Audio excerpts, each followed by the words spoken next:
Kannur ബ്രെയിൻഫാസ്റ്റ് abacus and വേദിക്സിന്റെ നേതൃത്വത്തിൽ സംസ്ഥാനതല abacus competition സംഘടിപ്പിച്ചു.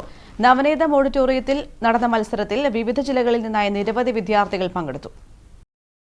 കണ്ണൂർ ബ്രെയിൻഫാസ്റ്റ് അബാക്കസ് ആൻഡ് വേദിക്സിന്റെ നേതൃത്വത്തിൽ സംഘടിപ്പിച്ച സംസ്ഥാനതല അബാക്കസ് കോമ്പറ്റീഷനിൽ വിവിധ ജില്ലകളിൽ നിന്നെത്തിയ 500ഓളം വിദ്യാർത്ഥികൾ പങ്കെടുത്തു.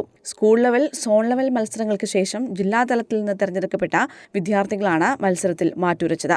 10 മിനിറ്റുകൾ കൊണ്ട് 100 ചോദ്യങ്ങൾ പൂർത്തിയാക്കുക എന്നതായിരുന്നു വിദ്യാർത്ഥികൾക്കുള്ള ടാസ്ക്. ഒരു ഫുൾ ഡേ പ്രോഗ്രാമായിട്ടാണ് ഇത് പ്ലാൻ ചെയ്തിട്ടുള്ളത്. രാവിലെയുള്ള സെഷൻ കുട്ടികൾക്കുള്ള കോമ്പറ്റീഷൻ, ഒരു 10 മിനിറ്റ് കോമ്പറ്റീഷനാണ്. അതിൽ 100 മാർക്കിൻ്റെ 100ഓളം ക്വസ്റ്റ്യൻസ് അവർ ഈ 10 മിനിറ്റ് കൊണ്ട് അറ്റൻഡ് ചെയ്യേണ്ടതുണ്ട്. ഒരുപാട് പ്രതിഭകളായ കുട്ടികളാണ് ഈ ഒരു കോമ്പറ്റീഷനിൽ പങ്കെടുക്കുന്നത്. കാരണം ഇവർ സ്കൂൾ ലെവൽ മത്സരത്തിൽ പങ്കെടുത്ത് അതിൽ നിന്ന് വിന്നറായി, അതുപോലെ തന്നെ സോൺ ലെവലിൽ പങ്കെടുത്തു, അതിൽ നിന്ന് വിന്നറായി, ഡിസ്ട്രിക്ട് ലെവലിൽ പങ്കെടുത്ത് അതിൽ നിന്നും വിന്നറായിട്ടാണ് സ്റ്റേറ്റ് ലെവൽ കോമ്പറ്റീഷനിൽ അവർ മത്സരിക്കാൻ എത്തിയത്. അതുകൊണ്ട് തന്നെ ഒരു പ്രതിഭകളുടെ ഒരു കൂട്ടമാണ് ഇന്ന് ഈ ഓഡിറ്റോറിയത്തിൽ എത്തിച്ചേർന്നിട്ടുള്ളത്. കോമ്പറ്റീഷന് ശേഷം പാരന്റിംഗ് ക്ലാസ്, കൾച്ചറൽ പ്രോഗ്രാം എന്നിവ നടന്നു. അബാക്കസ് പഠനം കുട്ടികളിൽ ഒരുപാട് മാറ്റങ്ങൾ ഉണ്ടാക്കുമെന്നുള്ളതിന് ഒരുപാട് തെളിവുകളുണ്ട്. ബ്രെയിൻഫാസ്റ്റ് അബാക്കസ് അക്കാദമി ഒരു കുട്ടിയെയും മോശക്കാരനായി കാണുന്നില്ല. എല്ലാ കുട്ടികളും ഈ ഭൂമിയിലേക്ക് വരുന്നത് ഒരു റിച്ച് ബ്രെയിനുമായിട്ടാണ്.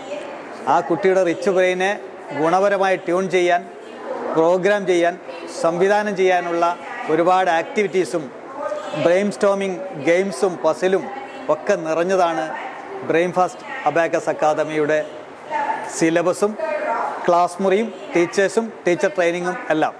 ശരിക്കും അബാക്കസ് എന്ന് പറഞ്ഞാൽ വെറും മാത്സ് പഠിക്കൽ മാത്രമല്ല. അബാക്കസ് എന്ന് പറയുന്നത് ഒരു കുട്ടികളുടെ brain it's A brain development method. കുട്ടികളുടെ ബ്രെയിനിനെ ഡെവലപ്പ് ചെയ്തെടുക്കുന്ന ഒരു മെത്തേഡാണ് അബാക്കസ് എന്ന് പറയുന്നത്. നമുക്കറിയാം, ഈ ഒരു ടൂളിൽ നമുക്ക് നമ്പേഴ്സോ സിമ്പിൾസോ അങ്ങനെയുള്ള യാതൊരു കാര്യങ്ങളും ഇല്ല. അപ്പോൾ ഈ ഒരു ടൂള് വെച്ചിട്ടാണ് എത്ര വലിയ കാൽക്കുലേഷൻസും കുട്ടികൾ ഈസി ആയിട്ട് മൈൻഡിൽ ചെയ്യുന്നത്. അഡീഷനും സബ്ട്രാക്ഷൻ, മൾട്ടിപ്ലിക്കേഷൻ, ഡിവിഷൻ പോലുള്ള എല്ലാ മാത്തമാറ്റിക്കൽ ഓപ്പറേഷൻസും അവർക്ക് ഈസി ആയിട്ട് മൈൻഡിൽ ചെയ്യാൻ ഈ ഒരു ടൂള് മാത്രം മതി. വൈകുന്നേരം 3 മണിക്ക് നടക്കുന്ന ചടങ്ങിൽ വിജയികളായവർക്ക് ട്രോഫിയും സർട്ടിഫിക്കറ്റും വിതരണം ചെയ്യും. മന്ത്രി കടന്നപ്പള്ളി രാമചന്ദ്രൻ മുഖ്യാതിഥിയാകും. News desk, Kannur vision.